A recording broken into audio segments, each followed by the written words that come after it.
Operation सिंदूर, पाक की आत्मा चूर चूर।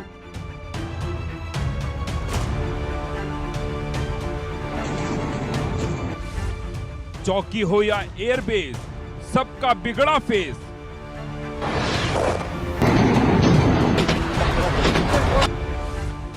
इतनी मार मारा है हिंदुस्तान, कोई मरहम नहीं आएगा काम।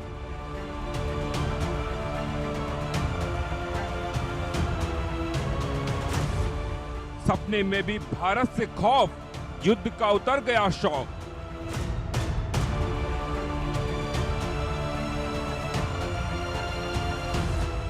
ग्यारह पाकिस्तानी एयरबेस तबाह।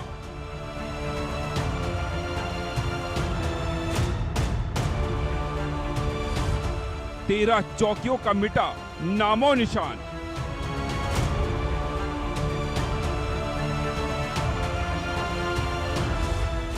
पाकिस्तान के 24 जख्म।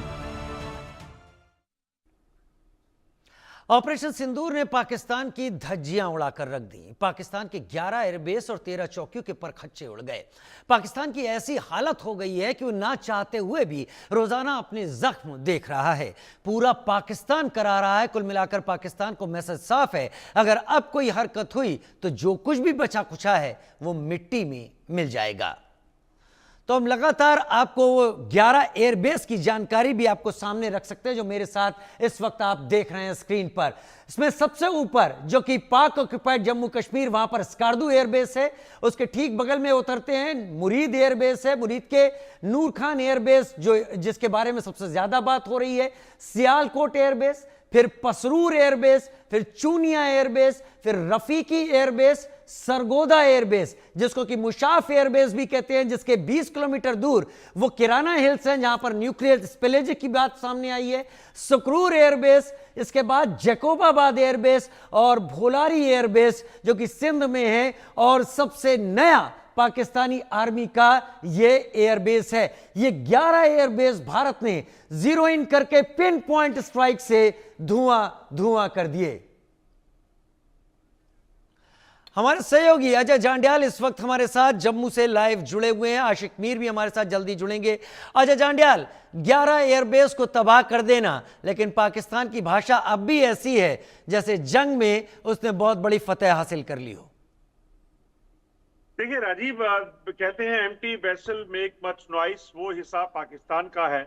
अब अपने पास कुछ बचा नहीं है और जो इज्जत बची खुची उनकी अपनी लोगों के में बचाई जा सकती है, उस चीज का प्रयास पाकिस्तान की तरफ से हो रहा है। और उसी चीज को लेकर जो है अपने एयरबेस गंवाने वाले पाकिस्तान के लिए और कुछ नहीं बयानबाजियां बची हैं। इसीलिए आप देखें तो बयानबाजियां करते समय ये भी भूल जाते हैं कि थोड़ी देर पहले क्या बोला था और बाद में क्या बोला है। इसीलिए अब बयानबाजियों से अपने वोट बैंक को कहीं ना कहीं समेटने का प्रयास पाकिस्तान कर रहा है। मगर जो तस्वीरें हम बता रहे हैं ये वो पाकिस्तान की नापाक चौकियां हैं जिन्होंने भारतीय लोगों पर जो बॉर्डर पे रहते हैं उनकी जान लेने की कोशिश की थी, और उनका हश्र ये हुआ है कि ये तमाम चौकियां जो है वो पूरी तरीके से तबाह हो गई हैं। चाहे वो लाइन ऑफ कंट्रोल के इलाके पे थी, उड़ी में, बारामूला में, पुंछ में, या फिर राजौरी के इलाके में, नौशहरा के इलाके में, या अंतर्राष्ट्रीय सीमा का जो इलाका था। बीएसएफ और भारतीय सेना ने ये सुनिश्चित किया कि बड़ा प्रिसाइज्ड स्ट्राइक करके इन चौकियों को उड़ाया जाए। और जो तस्वीरें आप राजीव अपने दर्शकों को हम दिखा भी रहे हैं उसमें देखा जा सकता है कि बीएसएफ के बंकरों के ठीक सामने पाकिस्तान की चौकियां, जहां से पाकिस्तान सिविलियंस को टारगेट कर रहे थे, बीएसएफ पर स्नाइपिंग की कोशिश कर रहे थे, उनको किस तरह से उड़ा दिया गया। और उड़ाया भी इस तरीके से गया है कि वापस उस जगह पर उसे खड़ा करना उनके लिए मुश्किल हो गया। उस जगह पर उन्हें खड़ा करना उसके लिए मुश्किल हो गया। लेकिन भारत लगातार यह जख्म दे रहा है। पाकिस्तान अपनी तरफ से एक अलग कहानी सामने रख रहा है और पिछले कुछ दिनों से पाकिस्तान की कहानियां भी लगातार बदल रही हैं, लगातार चीजें सामने आ रही हैं। हालांकि एक फेक न्यूज पर उनके डिप्टी पीएम और फॉरेन मिनिस्टर इशाक डार ने यह तक कह दिया कि पाकिस्तानी एयरफोर्स सबसे बड़ी किंग ऑफ द स्काईज है। बिल्कुल राजीव, देखिए बिल्कुल आप देखें तो पाकिस्तान के मंत्री सदन में बेचारे गलती से जो फेक न्यूज का प्रोपेगेंडा उनके लोग या उनके जो साथी चला रहे थे उसके झांसे में आ गए और सदन में बोल बैठे, नेशनल असेंबली में बोल बैठे कि पाकिस्तान की एयरफोर्स जो है वो आसमान की राजा है, आसमान का राजा है वो। मगर सच्चाई जब उनके ही न्यूज़पेपर्स ने बताई कि भाई जो आप बोल रहे हो जिसका जिक्र करके, वो दरअसल एक फेक है, वो बेसिकली सच्चाई नहीं है, तो उसके बाद अब शर्म जरूर आ रही होगी। बिलावल भुट्टो को सुनिए, कुछ भी बोला करते हैं। पाकिस्तान एयरवेज अपने गवा चुका है, उसके बावजूद भी कोशिश करते हैं ये बोलने की कि कैसे देखिए हमारे जवानों की शान देखिए।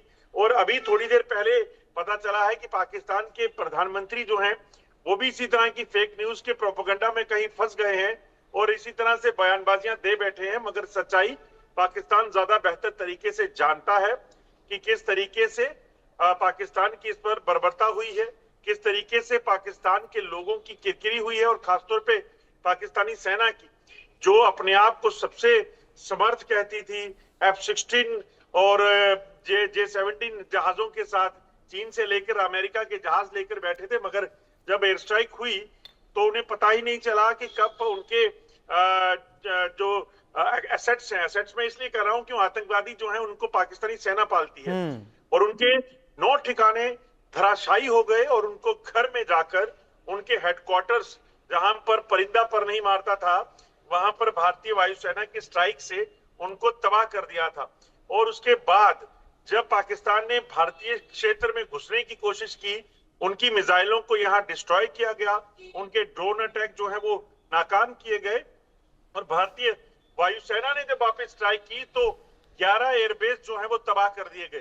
तो ये है जो प्रिसाइज्ड एक्शन जो है वो भारतीय फोर्सेस का है। और एक तरफ पाकिस्तान जो इस वक्त ढोल नगाड़ों के साथ अपनी बेइज्जती को मनाने की कोशिश कर रहा है वो। अच्छा, एक और जानकारी आपसे समझना चाहेंगे, और ये जानकारी बहुत ही खास सूत्रों से अलग अलग हिस्सों से पाकिस्तान से निकलती हुई दिखाई पड़ रही है। अजय, ये भी सुनाई पड़ रहा है कि पाकिस्तानी आर्मी का हेडक्वार्टर जो कि रावलपिंडी में है, जिसे GHQ भी कहते हैं, जनरल हेडक्वार्टर, अब पाकिस्तान इस मार खाने के बाद उसको शिफ्ट करने की भी कोशिश कर रहा है इस्लामाबाद की तरफ। ऐसी कोई खबर है या फिर ऐसी कोई खबर अभी हवाओं में ही है अजय?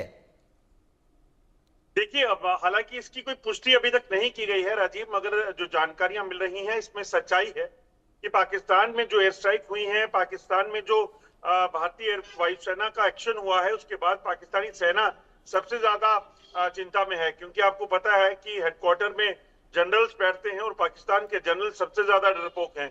वो इसलिए क्योंकि उन्हें पता है कि उन्हें उनकी जिंदगी बेसिकली यहाँ शान से नौकरी करना और उसके बाद देश छोड़कर बाहर की किसी देश में जाकर करोड़ों अरबों रुपए गबन करके वहां जाकर ऐश करना है। तो उनको लग रहा है कि जिस तरीके से भारतीय वायुसेना की स्ट्राइक्स हुई हैं, कहीं वहां पर भी स्ट्राइक ना हो जाए। और इसी चीज को लेकर जो है वो इस वक्त प्लान कर रहे हैं कि वो अपने हेडक्वार्टर को शिफ्ट करें कहीं सुरक्षित जगह पर। जो जानकारियां हैं, अब जो प्लान किया गया है वो इस तरीके से किया गया है कि हेडक्वार्टर के बेसमेंट में बकायदा इस तरह की जो बंकर्स बनाए जाएंगे जिसमें वो अपने आप को सुरक्षित रख सकें। तो ये भी बहुत बड़ी जानकारी है, और इसकी एक वजह ये भी समझ में आती है क्योंकि इस्लामाबाद में एक एम्बेसीज है और वहाँ पर फॉरेन डिप्लोमेट्स मौजूद रहते हैं, इसलिए एक तरीके से पाकिस्तान की आर्मी और सीनियर ऑफिसर्स एक डिप्लोमेटिक कवर चाहते हैं कि आगे फ्यूचर में कभी उनके ऊपर कोई स्ट्राइक ना हो जाए। देखिए, बिल्कुल राजीव, दरअसल जब भी कोई भी देश में जंग होती है तो कम से कम कुछ नॉर्म्स जो हैं, कुछ वॉर रूल्स जो हैं वो फॉलो होते हैं, जिसमें किसी भी देश की एम्बेसी को टारगेट ना किया जाए, अस्पतालों को टारगेट ना किया जाए और सिविलियन एरियाज को टारगेट ना किया जाए। भारतीय सेना इस चीज का पूरा पालन करती है। अगर आप देखें जो स्ट्राइक्स हुई हैं इसमें किसी भी तरह से सिविलियन इलाका नहीं टारगेट किया गया। अगर आप देखें तो एम्बेसीज को टारगेट नहीं किया गया। तो ये सारी चीजें जो है हुई हैं। इसी तरह से आप देखें तो इजराइल हमास की जो जंग चल रही है उसमें एक आपको एग्जाम्पल मिलेगी कि हमास ने ज्यादातर अपने ठिकाने जो हैं वो अस्पतालों के बेसमेंट में बनाकर रखे थे, जिसे बाद में इजराइल ने भेदा और उनको मारा।